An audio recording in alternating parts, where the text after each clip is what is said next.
सिर्फ 7 मिनट में उन्होंने $32 मिलियन से ज्यादा चुरा लिए और किसी को पता तक नहीं चला। विल और डैनी एक चोरी की वर्क वैन में डाउनटाउन बैंक के बाहर पहुंचते हैं। दोनों बैंक में साइड वाले दरवाजे से अंदर जाते हैं। ऐसे दिखाते हैं जैसे मेंटेनेंस वर्कर हों। एक और गैंग भी उसी माल के लिए तैयार बैठा है। बाहर ऑफिसर जैक अपनी पुलिस की गाड़ी सड़क के उस पार पार्क करता है। शीशे में खुद को देखता है, हल्की सी मुस्कान देता है और घबराते हुए उसी बैंक के अंदर चला जाता है। किसी डकैती को लुकने नहीं, बस उस लड़की को हाय कहने जिसके लिए उसका दिल धड़कता है। उसे बिल्कुल अंदाजा नहीं कि काउंटर के पीछे कुछ आदमी बंदूकों के साथ हमला करने की तैयारी कर रहे हैं। जैक टेलर के पास जाता है, लड़की मुस्कुराती है और उसी पल जैक मुड़ता है और सन्न रह जाता है। वो बीच में फंस गया है। अंदर का माहौल अब उबलने लगा है। डैनी की टीम नोटों के बंडल डिफल बैग में ठूंस रही है। हर हरकत जल्दी और गड़बड़ में। विल तेज सांस ले रहा है, खुद को शांत रखने की कोशिश कर रहा है, लेकिन अलार्म और चीखों की आवाज से दिमाग सुन्न हो गया है। बाहर जैक का पार्टनर जो गाड़ी में इंतजार कर रहा था शक में पड़ जाता है। उसे बैंक के अंदर कुछ अजीब हरकत नजर आती है। वो तुरंत बैकअप बुलाता है। कुछ ही मिनटों में स्वाट की यूनिट अपनी पोजीशन ले लेती है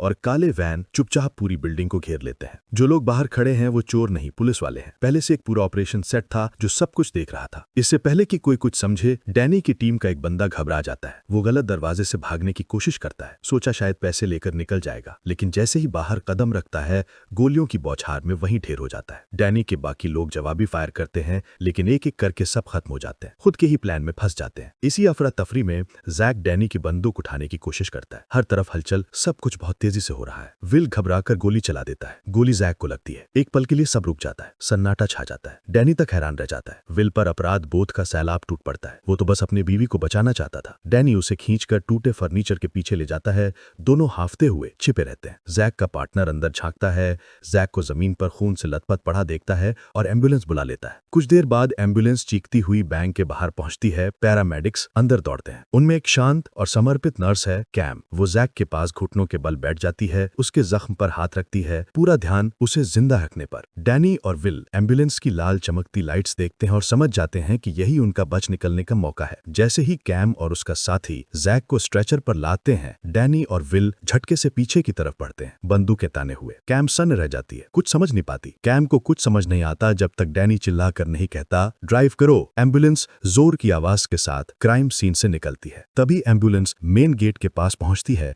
और सामने पुलिस का काफिला खड़ा है। सड़क पूरी तरह से ब्लॉक है। पुलिस वाले बंदूक के लिए हर निकलती गाड़ी को ध्यान से देख रहे हैं। विल गहरी सांस लेता है, सायरन ऑन करता है और खुद को शांत दिखाने की कोशिश करता है। एक ऑफिसर ड्राइवर की खिड़की तक आता है, झुककर पूछता है, कहां से आ रहे हो? विल जबरदस्ती मुस्कुराता है। एक ऑफिसर घायल है, उसे हॉस्पिटल ले जा रहे हैं। पुलिस वाला सिर हिलाता है, लेकिन उसे कुछ गड़बड़ लगती है। वो थोड़ा पीछे हटता है और एम्बुलेंस के पीछे के दरवाजे की तरफ बढ़ता है। अंदर डैनी को तुरंत खतरे का एहसास होता है। वो कैम को पकड़ता है, बंदूक उसकी कमर पर रख देता है और धीमे से कहता है, कोई बेवकूफी मत करना, बस नॉर्मल रहो। कैम धीरे से दरवाजा खोलती है। अंदर जैक पड़ा है, खून से लथपथ, गलीबन बेहोश। पुलिस वाला कैम की तरफ देखता है, फिर जैक को देखता है और आखिर में हाथ हिलाकर कहता है, जाओ जल्दी ले जाओ उसे। विल एक पल भी नहीं गवाता। एम्बुलेंस तेजी से सड़क पर निकल जाती है। कुछ मिनटों तक लगता है जैसे वो सच में बच निकलेंगे, लेकिन तभी पूरे शहर में सायरन गूंज उठते हैं। हर स्ट्रीट कैमरा, हर पुलिस कार अलर्ट पर है। LAPD के बेस से हेलीकॉप्टर उड़ान भरते हैं। उनकी स्पॉटलाइट्स आसमान को चीरती हुई शहर पर घूम रही हैं। डैनी ये सब लाइव न्यूज पर देख रहा है जो एम्बुलेंस के अंदर चल रही है। पूरा शहर सायरनों से कांप रहा है। लॉस एंजलिस की हर पुलिस कार उनके पीछे है और ऊपर के हेलीकॉप्टर पल भर के लिए भी उनका पीछा नहीं छोड़ता। कैम सीट पकड़कर बैठी है, डर के मारे कांप रही है, जबकि विल कोशिश कर रहा है कि गाड़ी ट्रैफिक और तंग गलियों में संभली रहे। डैनी अपना फोन निकालता है। विल पूछता है, किसे कॉल कर रहे हो? डैनी जवाब देता है, एक लोकल गैंगस्टर, पापी। बंदा खतरनाक है, उसके पास हथियार भी हैं और अपनी छोटी सी टीम भी। डैनी सीधा मुद्दे पर आता है, पापी मदद चाहिए, 6 मिलियन दूंगा। पापी बिना ज्यादा सवाल के मान जाता है। इस बीच दर्जनों पुलिस कारें एम्बुलेंस के पीछे लगी हैं। हेलीकॉप्टर की तेज रोशनी सफेद एम्बुलेंस पर टिकी हुई है। आखिरकार वो एक पुल के नीचे पहुंचते हैं, कंक्रीट का सुनसान हिस्सा जो मेन रोड से छिपा हुआ है, और वहां उनका इंतजार कर रही हैं 3 एक जैसी सफेद एम्बुलेंस है। हर एम्बुलेंस चालू है, हेडलाइट जल रही है, इंजन की आवाज गूंज रही है। पापी की टीम तेजी से काम कर रही है क्योंकि उनके पास बस कुछ मिनट हैं इससे पहले कि पुलिस वहां पहुंच जाए। डैनी अपने एक आदमी को आदेश देता है कि एक एम्बुलेंस का पेंट बदल दो, बस इतना कि उसकी पहचान अलग लगे और पुलिस कंफ्यूज हो जाए। प्लान सीधा है, 3 एम्बुलेंस 3 दिशाएं। पुलिस को नहीं पता चलेगा किसके पीछे जाए। पहली एम्बुलेंस जिसे डैनी के पुराने साथी चला रहे हैं फ्रीवे पर तेजी से दौड़ रही है। पुलिस की गाड़ियां उसके पीछे तेजी से करीब आ रही हैं। आसमान से हेलीकॉप्टर उस पर फोकस किए हुए हैं, मानो वही असली संदिग्ध हो। ड्राइवर घबराया हुआ है, पसीने में भीगा हुआ, लेकिन कोशिश कर रहा है प्लान पर टिके रहने की। लेकिन तभी सब बदल जाता है। दूसरी एम्बुलेंस जिसमें पापी पापी का बेटा और उसके 2 आदमी हैं, एक चौराहे के पास फंस जाती है। पुलिस की गाड़ियां चारों तरफ से घेर लेती हैं, बंदूकें तनी हुई। इससे पहले कि कोई कुछ कर पाए, जबरदस्त धमाका होता है। पूरा इलाका हिल जाता है। सड़क पर खड़ी कारें हवा में उछल जाती हैं, शीशे टूट जाते हैं और पुलिस वाले जमीन पर गिर पड़ते हैं। आग की लपटें पूरे वाहन को निगल लेती हैं। कुछ ही सेकंड में सब खत्म। धमाके में कई पुलिस कारें तबाह हो जाती हैं, कई ऑफिसर घायल पड़े होते हैं और सड़क पर अफरा तफरी मच जाती है। थोड़ी दूरी पर जैक का पार्टनर पापी के बेटे को देख लेता है। वो बंदूक हाथ में लिए उसकी तरफ दौड़ता है। मलबे से बाहर आते ही पुलिस वाला ट्रिगर दबा देता है और सब वहीं खत्म हो जाता है। कई घंटे शहर में भागने के बाद एम्बुलेंस आखिरकार धीमी पड़ती है।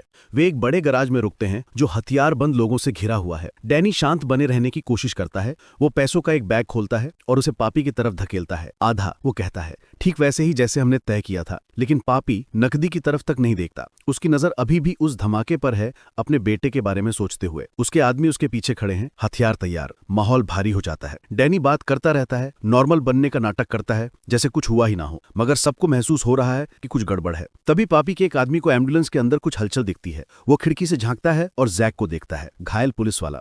वो चीखता है, अंदर एक पुलिस ऑफिसर है। तुरंत पापी की शांति गायब हो जाती है। उसका गुस्सा फूट पड़ता है। वो क्रोधते हुए डैनी के पास आता है और चिल्लाता है कि उसने पुलिस को उसके दरवाजे तक ला दिया। डैनी समझाने की कोशिश करता है, वो मरते हुए हैं, वो खतरा नहीं है। लेकिन पापी को परवाह नहीं होती। वो कहता है, या तो तुम बिना पुलिस वाले और उस लड़की के चले जाओ, या फिर तुम में से कोई यहां से जिंदा नहीं निकलेगा। डैनी मान जाता है क्योंकि उसे पता है कि वे पूरी फौज का सामना नहीं कर सकते। लेकिन विल कहता है कि वे पैरामेडिक और पुलिस वाले को अकेला नहीं छोड़ सकते।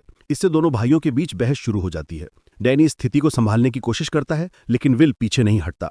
पापी का धैर्य जवाब दे देता है और वो अपने आदमियों को निशाना बनाने का इशारा करता है। तनाव चरम पर पहुंच जाता है। विल पहले हमला करता है कैम को बचाने की कोशिश में और डैनी अपनी बंदूक उठाता है। कुछ ही सेकंड में पूरे गराज में गोलीबारी शुरू हो जाती है। गोलियां हर दिशा में उड़ती हैं, चिंगारियां उड़ती हैं और चीख पुकार मच जाती है। कैम डर के मारे स्ट्रेचर के पीछे छिप जाती है और अफरा तफरी में जमीन से बंदूक उठाकर गोली चला देती है, बिना ये समझे कि विल उसके निशाने में है। गोली लगते ही विल गिर पड़ता है और सब कुछ ठहर जाता है। पापी के लोग फिर से इकट्ठा होते हैं और उन्हें चारों तरफ से घेर लेते हैं। पूरा प्लान बिखर चुका है और सेफ हाउस युद्ध क्षेत्र बन चुका है। पीछे से गोलीबारी धीरे धीरे कम होती है। डैनी लंगड़ाता हुआ है, उसकी बाह से खून बह रहा है और विल मुश्किल से होश में है, हाथ अपने पेट पर दबाए हुए, जहां कैम ने गलती से उसे गोली मार दी थी। धुएं और अफरा तफरी के बीच डैनी किसी तरह सबको एम्बुलेंस में वापस ले आता है। इंजन आखिरी बार जोर से गड़गड़ाता है और वे पापी के इलाके से भाग निकलते हैं, जलते हुए गोदाम को पीछे छोड़ते हुए। कुछ मिनटों के लिए सड़कें खाली हैं और शहर फिर से शांत लगने लगता है। लेकिन ये शांति ज्यादा देर तक नहीं टिकती। एम्बुलेंस तेज रफ्तार से डाउनटाउन से निकलती है, सीधे नजदीकी हॉस्पिटल की तरफ। लेकिन जैसे ही वे एक कोने पर मुड़ते हैं, सड़क पूरी तरह पुलिस गाड़ियों से भर जाती है। स्वॉट ट्रक सड़कों पर खड़े हैं, छतों पर स्नाइपर तैनात हैं। पीछा अब खत्म हो चुका है। डैनी को पता है, विल को पता है। एम्बुलेंस के अंदर सन्नाटा है, सिर्फ बाहर से सायरन की आवाज आ रही है। विल कमजोर दिख रहा है, उसकी आंखें आधी बंद हैं। वो कैम की तरफ मुड़ता है और धीरे से कहता है, क्या तुम मेरी मदद कर सकती हो? कैम हल्की मुस्कान के साथ सिर हिलाती है, हाँ। विल खून से सना बैग खींचने की कोशिश करता है और उसमें से एक बंडल पैसे निकालता है। उसका स्वर कांप रहा है, लेकिन वो कह पाता है, इन्हें मेरी पत्नी को दे देना। उसे बता देना कि